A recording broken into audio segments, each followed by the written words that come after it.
Et soyez les bienvenus. Ce numéro de téléphone, le 0826 300 300. Autour de cette table, Philippe Bilger est avec nous, Bruno Godard et Virginie Calmels.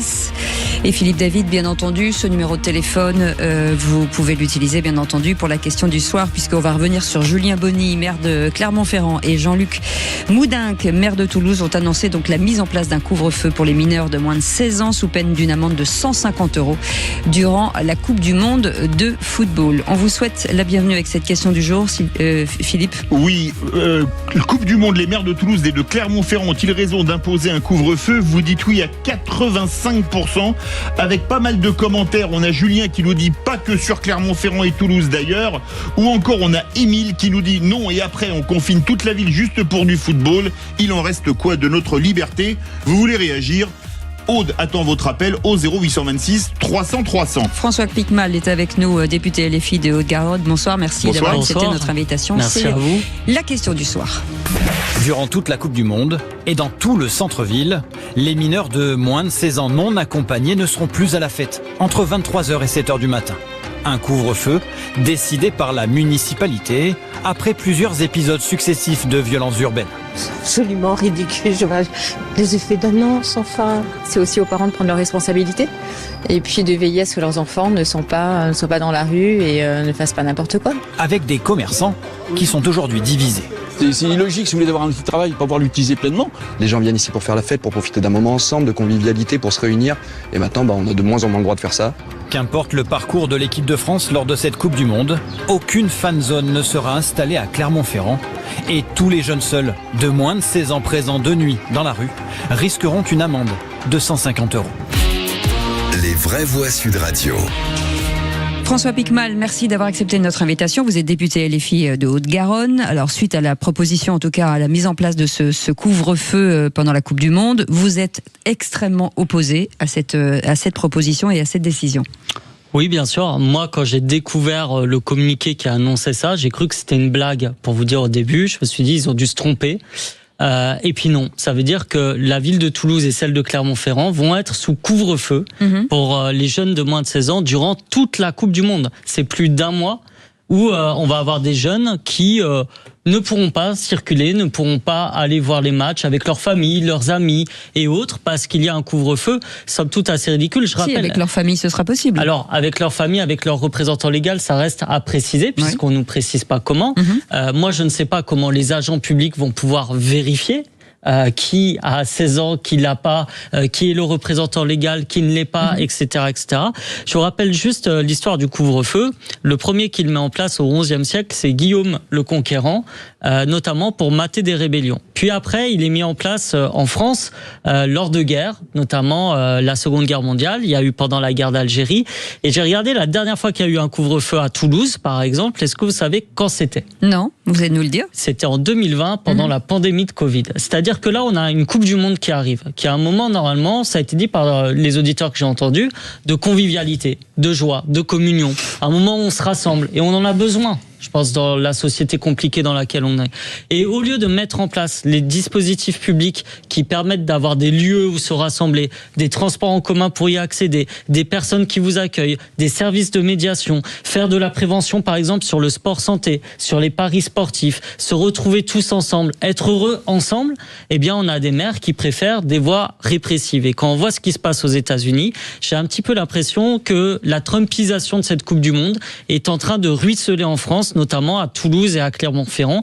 Et j'ai bien peur que d'autres communes de droite radicale ou d'extrême droite prennent ce pli-là. Et je trouve ça très dommageable pour le sport et pour notre pays. Avant de donner la parole à nos vraies voix, là c'est la jolie carte postale que vous montrez. Ces derniers temps, en tout cas ces derniers mois, de matchs de foot, en tout cas de rassemblements, qu'ils soient pour le 14 juillet ou pour le football, ça a été quand même un désastre. Donc forcément, il faut trouver, entre ce que vous proposez et ce que le maire propose, il va falloir trouver un biais pour que ça se passe correctement. Rien que la demi-finale retour du PSG contre le Bayern et la finale pourtant gagnante, enfin pourtant aussi gagnante comme le Bayern, c'est une qualification contre Arsenal. Non mais moi je conteste pas qu'il y ait eu des débordements, des comportements délictueux, et d'ailleurs à Toulouse il y en a eu, et il y a 18 personnes qui sont aujourd'hui assignées en justice et qui seront condamnées selon les faits qu'ils ont commis. Et il n'y a pas de souci là-dessus. Maintenant, comment on en est arrivé là ? Regardez ce qui s'est passé. Aucune anticipation aucune vision sur des dispositifs publics pour accompagner les célébrations liées aux événements sportifs. Pas de fan zone à Paris, pas de fan zone à Toulouse, pas de transport en commun assuré. Et le seul qui l'a fait, c'est le maire de La Courneuve, maire insoumis, Ali Diouara, où il y a eu près de 3000 personnes, des familles, des personnes âgées, des jeunes. Tout s'est bien passé dans le bon ordre. Si la puissance publique n'anticipe pas, ne prévoit pas, alors forcément, on laisse libre cours au fait que des groupes ou des individus malveillants puissent s'exprimer, tout simplement. Donc, il faut anticiper, il faut avoir un peu de vision, et c'est pour ça que nous, on demande à Toulouse, notamment, qu'il y ait la mise en place de fan zones dans les différents secteurs de la ville. Philippe Bilger. Monsieur le député, dans le micro. Oui. Je comprends bien votre opposition. D'ailleurs, vous l'expliquez de manière très cohérente. Mais est-ce que vous ne pourriez pas au moins comprendre que ces mesures aient été prises, comme l'ont très bien dit nos animateurs, au risque, devant les risques qui sont amplifiés à chaque fois. C'est-à-dire qu'on a véritablement le sentiment que cette joie collective à laquelle vous aspirez est complètement battue en brèche. C'est systématique. Je pense qu'il y a un problème de doctrine de la gestion des grands événements sportifs en France de manière générale et des célébrations qui ont lieu à ses côtés. Quand vous prenez les exemples qu'il y a à l'étranger, en Angleterre, en Espagne, en Allemagne, vous avez par exemple des services d'accueil de médiation qui vont accueillir les supporters, les personnes lors des grands rassemblements. Vous avez une police de médiation qui, je le rappelle, et je le sais puisque je suis toulousain, a été supprimée à Toulouse par monsieur Sarkozy lorsqu'il est venu détruire la police de proximité et qui aujourd'hui manque cruellement. Et on demande ensuite à des forces de police dont ce n'est pas la fonction, ce n'est pas la formation, d'intervenir une fois qu'il y a les heurts. Moi, mon but, c'est de prévenir les heurts et de faire en sorte qu'ils n'adviennent pas, en fait. Je dis pas que nos solutions feront qu'il n'y aura jamais des personnes mal intentionnées qui commettront des actes. Mais je pense en tout cas qu'en mettant en place par la puissance publique des dispositifs, eh bien, on les prévient et on les empêche. Et je rappelle que ce qui s'est passé à la finale de la Champions League sur Paris n'est pas nouveau. C'est arrivé l'année passée.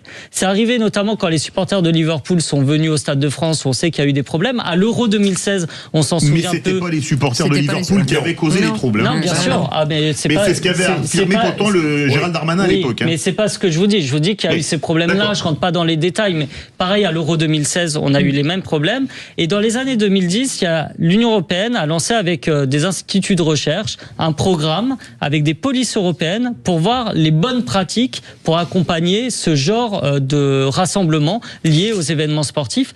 La seule police qui n'a pas répondu présente, c'est la police française, sur ordre à l'époque du ministre de l'Intérieur. Et je trouve ça bien dommage. Et j'ai l'impression que chaque année, on retombe sur les mêmes problématiques et on déplore les mêmes dégâts à la fin. Virginie Calmels. Monsieur le député, je ne vais pas être du tout d'accord avec vous parce que quand je vous écoute, même si votre exposé est bien tourné, vous êtes en train d'expliquer que tout ce qui s'est passé, et notamment des choses très graves, avec des débordements très graves et parfois même la perte de vie de certaines personnes, finalement ce serait quasiment de la faute de la police. Vous venez de nous expliquer... C'est pas du tout ce que j'ai dit. Mais vous venez quand même d'expliquer que finalement la seule police qui ne répond pas, c'est la police française. Vous expliquez qu'au fond, c'est parce qu'on n'anticipe pas, qu'il n'y a pas... et ainsi de suite. Et moi, quand je vous entends, eh bien, je suis inquiète pour nos enfants et je vais défendre Jean-Luc Moudenc. C'est qu'à un moment donné, que ne dirait-on si finalement il n'y avait pas encore de prise de décision? Alors la fan zone peut en être une fan zone ça peut être une décision effectivement avec beaucoup de force de l'ordre et de capacité à canaliser. Mais pourquoi balayer d'un revers de la main un couvre-feu qui ne s'applique qu'à des mineurs? On parle d'enfants de moins de 16 ans et surtout, vous voyez bien que dans tous les débordements, au lieu de montrer du doigt la police défaillante, est-ce que c'est pas plutôt les parents défaillants qu'il faut montrer du doigt? La réponse dans un instant. Vous bougez pas, monsieur le député? Je réponds après la publicité. C'est ça, on fait bien vivre. J'attends la publicité, je vous répondrai volontiers. Allez, à tout de suite, on fait une pause. Sud Radio.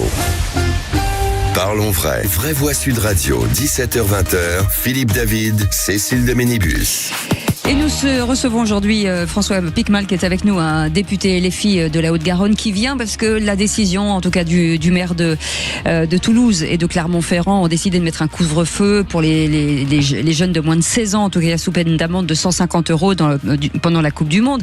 Et Virginie Calmels, vous le disiez tout à l'heure, en tout cas aux députés, on ne peut pas incriminer tout le temps la police. Oui, c'était ma question surtout, c'est est-ce que au lieu de dire que Sarkozy a supprimé la police de proximité ou que la police française n'a pas fait correctement le job, est-ce que vous ne croyez pas quand même qu'il y a une responsabilité des parents ?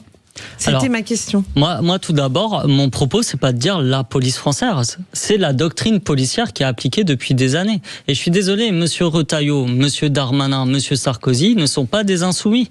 Ceux qui ont été, non mais on est d'accord. Donc ceux qui ont été au ministère de l'Intérieur depuis 2 décennies sont majoritairement issus des rangs de la droite, voire de la droite radicale. Et on voit à chaque fois les mêmes phénomènes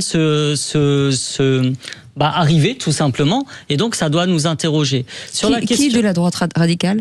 Monsieur Retailleau, monsieur Darmanin, on peut pas dire que ce soit le centre droit. Okay. Voilà. Donc, et d'ailleurs, et monsieur Moudin que vous défendiez est aussi un maire qui a montré son incapacité en matière de sécurité. Centriste, monsieur Moudin, plutôt de bonne droite radicale. Vous en faites pas. Je pourrais vous donner quelques exemples. Chez vous, c'est la droite radicale. Non, c'est pas mon propos, madame Calmels. Le MoDem, par exemple, est plutôt de centre droit, mais monsieur Moudin qui est de droite radicale, mais c'est un autre sujet. De droite radicale, oui.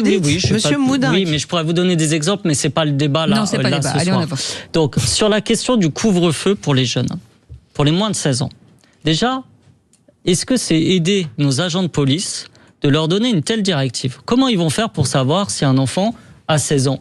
Mais ils contrôleront les papiers. Ils contrôlent les papiers. Alors, représentant légal. Imaginez, vous avez peut-être des neveux, vous sortez avec eux pour aller voir le match. Les enfants. Vous êtes peut-être pas la représentante légale de vos neveux. Non, donc, mais si vous êtes accompagné d'un adulte, ça passe que soit non, monsieur David, non, on ne sait pas. Donc, mais on va se retrouver. C'est pas la répression, c'est de donner des consignes pour que les parents gardent leurs enfants après 23 heures. Là, en l'occurrence, c'est de la répression. Non. Et en plus, je vais vous dire, ça va toucher particulièrement les jeunes des catégories populaires. Je vais vous expliquer pourquoi. Parce que celles et ceux qui seront les plus à même de sortir sont ceux qui vivent dans des logements exigus, notamment dans les quartiers populaires. Celles et ceux qui n'ont pas forcément les moyens de se payer un abonnement à beIN Sport à 15 € par mois pour regarder des matchs de la Coupe du Monde. Celles et ceux qui n'ont pas assez d'espace pour accueillir leurs amis pour voir le visionnage de la Coupe du Monde. Et j'ai envie de dire enfin quoi ? Il n'y a pas que les quartiers qui n'ont pas les moyens d'acheter Dans ce pays, on a le droit d'être jeune. On a le droit d'aller communier, d'aller supporter l'équipe de son cœur, l'équipe de France, de passer du temps avec sa famille, avec ses amis, ou c'est interdit quand on a moins de 16 ans.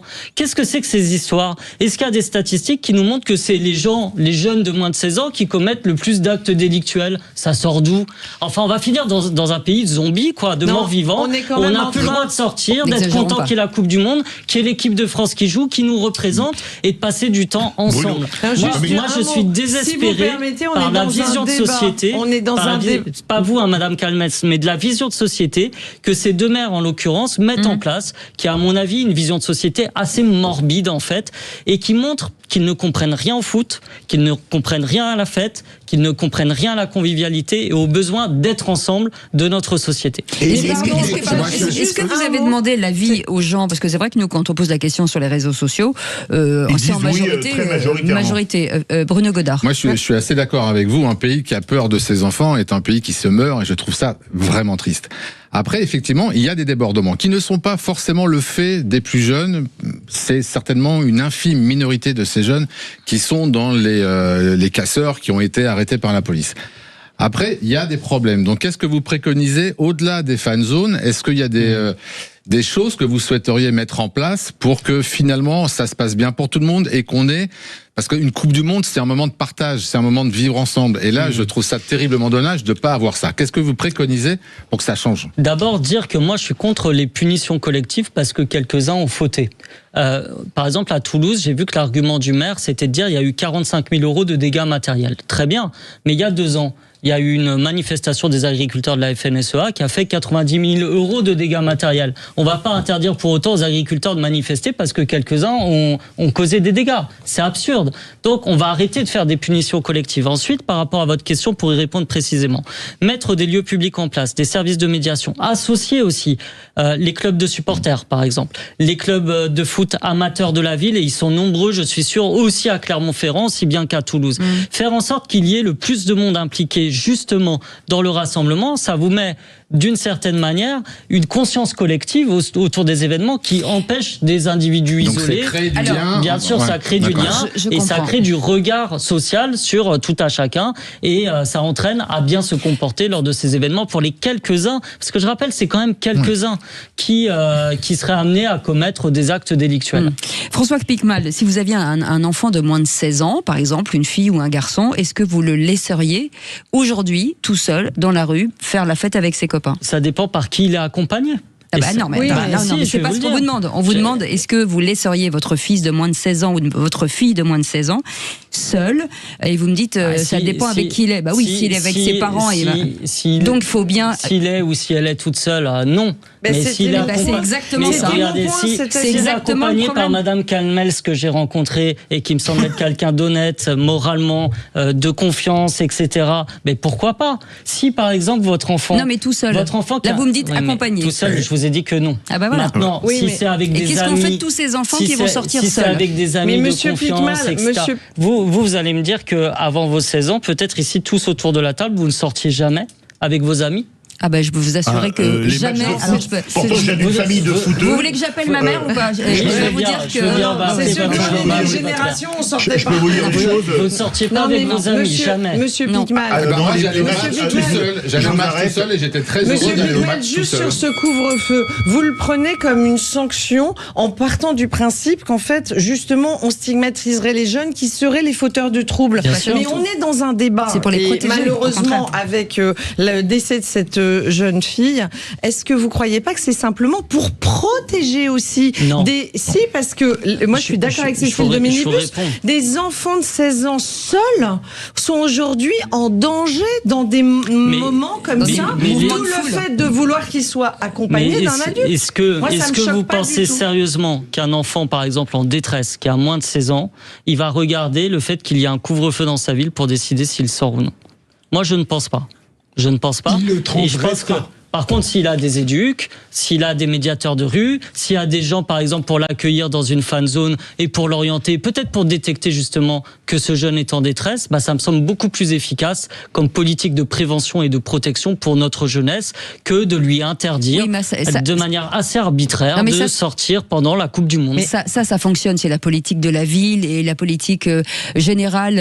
On a endigué au fur et à mesure. Mais aujourd'hui, moi, je laisserai pas ni ma fille, ni mon fils de 16 ans, tout seul dans la rue. Aujourd'hui, je n'aurais pas confiance. Mais ça, je l'entends, je vous ai dit que pour ma part, c'était pareil. Mais c'est ce qui va être le cas, parce que vous êtes censé être raisonnable et que tous les parents ne le sont pas. Pourquoi vous ne le laisserez pas dehors tout seul ? Parce que vous avez regardé ce qui se passe dans la rue. Vous pensez qu'ils ne seront pas en sécurité. Donc c'est bien la preuve que les politiques... Non, mais parce que non seulement je pense qu'ils ne seraient pas en sécurité, mais ce sont des adolescents, et moi un adolescent, et facilement, effectivement, vous pouvez être facilement repérable, et facilement, on peut vous embarquer dans un truc parce que c'est rigolo, parce que c'est funky, c'est tout. J'entends totalement. Donc ça montre bien que les politiques publiques qui sont mises en œuvre depuis des années ne sont pas assez protectrices, n'assurent pas assez de sûreté. Mais peut-être. Sauf que là, on fait quoi ? On va pas changer des politiques publiques maintenant. Tout simplement. C'est pour ça qu'il faut faire des fan zones. Mais bien sûr, oui, je suis d'accord. Il y a même des fan zones. Mais Cécile, vous ne feriez pas une distinction entre une quotidienneté générale et à l'occasion d'événements sportifs, par exemple à Toulouse, vous interdiriez à votre jeune fille ou à votre fils de sortir, même dans ces conditions ? Toute seule, oui.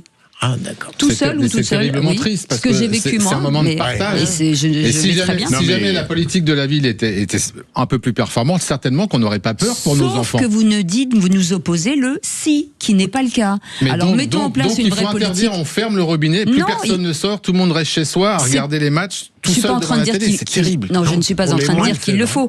Je dis qu'à un moment donné, avant que les choses soient mises en place, faisons attention et peut-être que c'est peut-être la seule solution pour que les gens n'aient pas peur. Je dis peut-être, voilà, c'est une possibilité. Vous partagez pas, mais en tout cas, c'est voilà. Moi, mais la question qui se pose, non mais la question qui se pose, moi je me souviens, l'Euro 84, première victoire française, on avait fait la finale chez mes parents avec tous mes copains, on était sortis dans la rue après, il n'y avait pas une vitrine cassée, et c'était en le 93, hein, pas une voiture brûlée, etc. 98, la finale, j'étais dans Haute-Savoie en vacances. Pas un problème, mais maintenant, en 98, il n'y avait pas eu de problème majeur. Alors, il y avait eu un drame aux Champs-Élysées. Attends, mais c'était tout. François Piquemal, vous avez le mot de la fin. Mais aujourd'hui, 2018, on s'est fait gazer en allant aux Champs-Élysées parce que les mecs cassaient tout. Allez-y, François Piquemal. Moi, j'entends les problèmes d'inquiétude que vous avez en tant que mère de famille, père de famille, ils sont légitimes, ils sont normaux. Maintenant, moi, ma question, c'est comment on répond aux problèmes de sûreté, de sécurité, de tranquillité, tout en liant le fait que oui, c'est une Coupe du Monde. C'est notre équipe nationale quand même. Vous avez parlé de 98, tout le monde s'en souvient. 2018, chacun se souvient où il était. Donc comment on fait pour avoir des lieux publics, des services publics, des moyens pour faire en sorte qu'on puisse communier ensemble sans discriminer des gens en fonction de leur âge. Et par ailleurs, je pense que cette mesure va être totalement inefficace, qu'elle est arbitraire, qu'elle n'a pas de sens et qu'elle ne va pas marcher. Donc je préfère avoir des moyens de prévention, impliquer le plus de citoyennes et citoyens possible, et je remercie toutes celles et ceux qui sont bénévoles dans nos clubs de foot amateurs qui font un travail extraordinaire de cohésion sociale et d'éducation, et c'est eux qu'on devrait mettre en première ligne et valoriser plutôt que des mesures répressives qui, à mon avis, donnent, et vous l'avez dit, une vision de la société assez triste, malheureusement. Merci beaucoup François Piquemal, merci à vous. Député LFI de Haute-Garonne. Merci beaucoup Bruno Gonard, merci Virginie Calmels, merci Philippe Bilger, Philippe David dans un instant, jusqu'à 20h avec François-Louis Bourneau. Les vraies voix font parler la France. Vous voulez réagir, vous avez appelé, mais comme on avait un député avec nous, on lui a beaucoup donné la parole. Qu'est-ce que vous pensez? Il faut mettre un couvre-feu pour les moins de 16 ans ou pas? Venez nous donner votre avis au 0826 300 300. Un autre sujet que vous voulez aborder, Patrick Bruel qui va peut-être dormir en prison ce soir comme son placement en détention a été requis. Est-ce que c'est la fin d'une idole? Venez témoigner également, ou pour tous les autres sujets, au 0826 300 300. Et moi je vous retrouve demain à partir de 17h avec Philippe David. Passez une très belle soirée. Merci beaucoup Maxime, merci François-Louis, merci Aude, merci Quentin et merci bien sûr Antonin. Très belle soirée avec Philippe, et juste après à partir de 20h c'est Magali Berda. On vit pas dans la même France. À demain.